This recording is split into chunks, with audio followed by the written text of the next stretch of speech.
Hello everyone, welcome to History and Culture.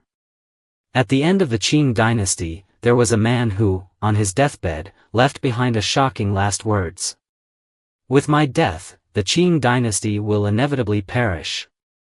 What was unexpected was that just 10 days after his passing, Emperor Puyi of the Xiantong era announced his abdication, marking the end of the Qing Dynasty. This statement seemed like an eerily accurate prophecy of the Qing Dynasty's fate. So, who was the person who uttered these words? Did he truly have the ability to foresee the future, or was it merely a coincidence? According to historical records, Aizen Zhoro Liangbi was born in 1877 in Chengdu, Sichuan. He belonged to the Manchu-bordered Yellow Banner and was a descendant of Baera, the younger brother of Qing Taizu Nurhasai.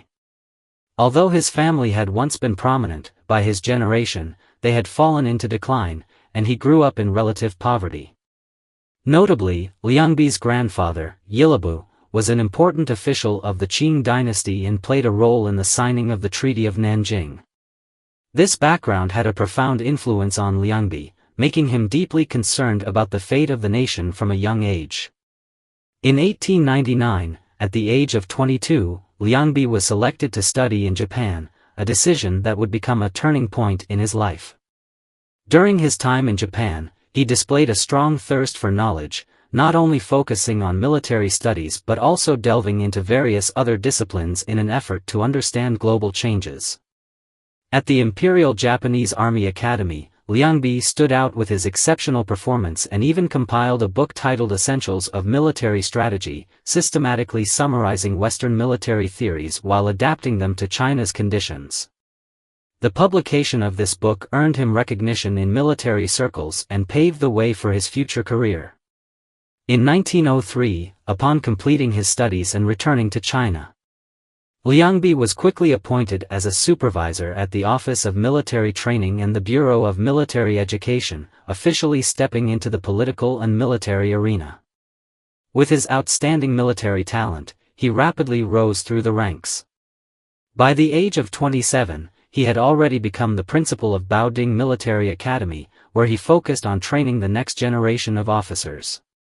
His teaching methods were unique, emphasizing a fusion of Western military theories with traditional Chinese warfare strategies, producing a cadre of soldiers well-versed in both modern tactics and local combat experience.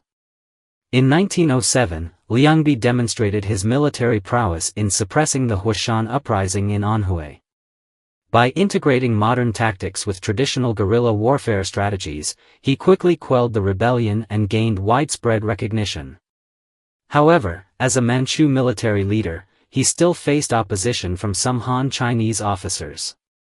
In response to this, Liangbi advocated the idea of no distinction between Manchu and Han in the military, striving to eliminate ethnic divisions and gradually earning the army's trust. In 1908, he was appointed as the commander of the 1st Division of the Qing Army, marking an important stage for him to realize his ambitions. Upon taking office, he quickly identified major issues within the Qing military: outdated equipment, insufficient training, and lax discipline, and launched sweeping reforms. He introduced Western training methods, restructured the military system, and established a military education framework. In addition, he even set up literacy classes and vocational training programs within the barracks to improve soldiers' cultural knowledge. These initiatives rapidly transformed the 1st Division into one of the most elite units in the Qing military. His efforts were highly regarded by the Qing court. In 1910, he was promoted to Vice Minister of the Ministry of the Army, officially becoming a key figure in the imperial government. As one of the core figures driving military reform in the late Qing dynasty, Liangbi actively participated in the establishment of the General Military Council, modeled after Japan's General Staff Headquarters, to oversee national military and naval affairs. He hoped that through this institution, the Qing military could be modernized. However, his reforms encountered significant resistance. On one hand, conservative officials viewed his measures as too radical and constantly obstructed his efforts. On the other hand, he focused too much on army reforms while neglecting naval development, resulting in an imbalance in overall military power. This limitation reflected the broader challenges faced by military reform in the late Qing period. Despite these difficulties, Liangbi's efforts brought a glimmer of hope to the declining Qing dynasty. On October 10, 1911, gunfire shattered the night sky in Wuchang, marking the outbreak of the Xinhai Revolution. The flames of revolution spread rapidly across the country, and Qing rule was on the brink of collapse.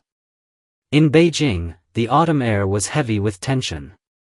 Standing in a pavilion in the imperial garden, Liangbi gazed at the hazy gray sky, feeling an overwhelming sense of foreboding. He understood that this was not just an ordinary rebellion but a tide of change that would alter China's fate forever. After the revolution broke out, Liangbi volunteered to lead the imperial guard southward to suppress the uprising. But the Qing court hesitated, unable to make a decisive move. While the court remained indecisive, one name quickly took center stage: Yuan Shikai. As the commander of the Beiyang army, Yuan became the court's last hope. However, Liangbi had long been wary of Yuan, repeatedly warning the court that Yuan was obsessed with power and should never be trusted. Unfortunately, his warnings fell on deaf ears. In November 1911, Yuan Shikai officially returned to power, appointed as Prime Minister of the Imperial Cabinet. However, instead of crushing the revolution, his first move was to gradually undermine the Qing court's control over the military. In order to consolidate his power, Yuan Shikai began to suppress Liangbi.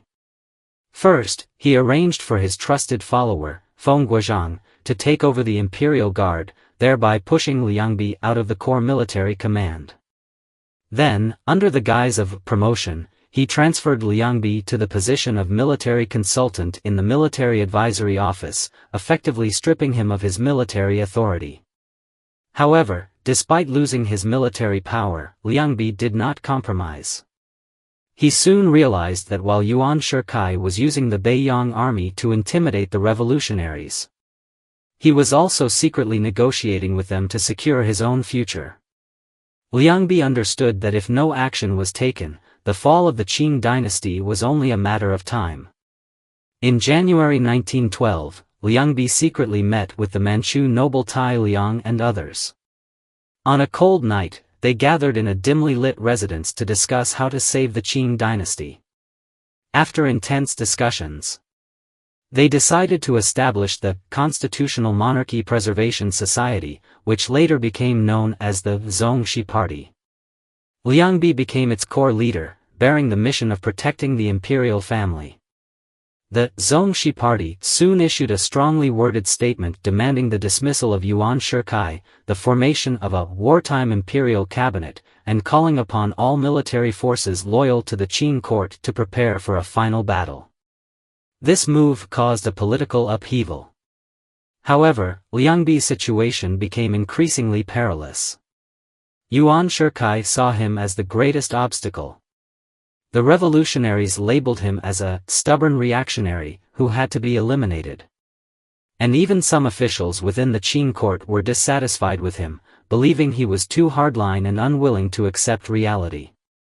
On January 17, 1912, during a crucial imperial meeting, Yuan Shikai proposed the abdication of the Qing emperor. Liangbi immediately refuted the proposal, insisting on resisting to the end, leading to a deadlock in the meeting. Although Liangbi's persistence temporarily delayed the collapse of the Qing dynasty, it also made him the target of all sides. By this time, he was already caught in a life-and-death struggle from which there was no return. At the beginning of 1912, the air in Beijing was filled with tension and unease. A plot to assassinate Liangbi was quietly unfolding. On January 26, a bitterly cold wind swept through the city. After a long day of official duties, Liangbi boarded his carriage and slowly made his way home to Guangmingdian Hutong. Under the night sky, the streets were desolate, with only the sound of horse hooves echoing through the empty alleys. Just as his carriage was about to reach the residence, a young man suddenly blocked the road.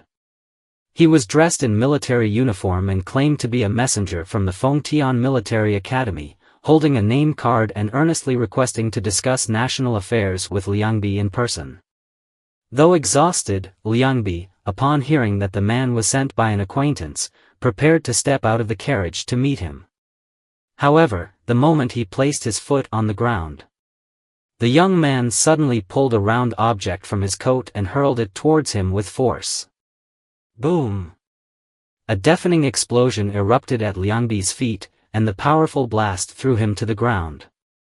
Pain surged through his body as he quickly realized that his left leg was mangled, with blood rapidly soaking through his robes. He struggled to lift his head and saw the assassin lying motionless in a pool of blood, fatally wounded by his own bomb. Guards and servants rushed forward in a panic, hastily carrying Liangbi to a hospital for emergency treatment. However, excessive blood loss and wound infection caused his condition to deteriorate rapidly. In his final moments, Liangbi gathered his family and trusted aides. His voice was weak but still resolute as he said, "I have spent my life on the battlefield, death does not frighten me. The man who assassinated me, he was a hero. He saw the direction in which history was heading. He let out a faint, bitter smile, his gaze deep and distant.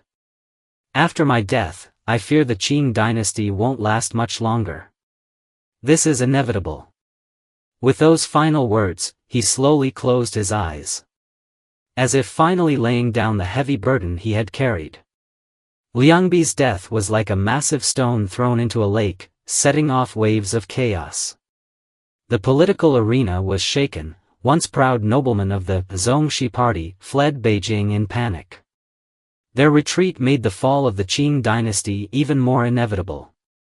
Meanwhile, Yuan Shikai seized the opportunity and skillfully maneuvered the situation, using pressure from the revolutionaries while secretly manipulating the Qing court. He quickly dismantled the royal family's remaining will to resist. In the midst of this storm, Empress Dowager Cixi appeared especially helpless. Once the symbol of imperial dignity, she was now forced to bow to reality. With tears in her eyes, she negotiated with Yuan Shikai's envoys, seeking only to secure the safety of herself and the young Emperor Puyi. On February 12, 1912, just 10 days after Liangbi's death, an imperial edict was issued from the Forbidden City. The 6-year-old Emperor Puyi pressed his small, delicate handprint onto the abdication decree. And just like that, on a cold winter day, the Qing dynasty, which had ruled China for nearly 300 years, came to a final, irreversible end. Liangbi's dying prophecy had come true in the most dramatic fashion. His death was not just the fall of one man, but the symbol of an entire era vanishing into history. The wheels of time rolled forward, unstoppable. Liangbi's story was the epitome of the Qing dynasty's demise, and a witness to the dawn of a new age. This is the History and Culture channel. Liking and subscribing are the greatest help and support to us. Thank you everyone and see you in the next time.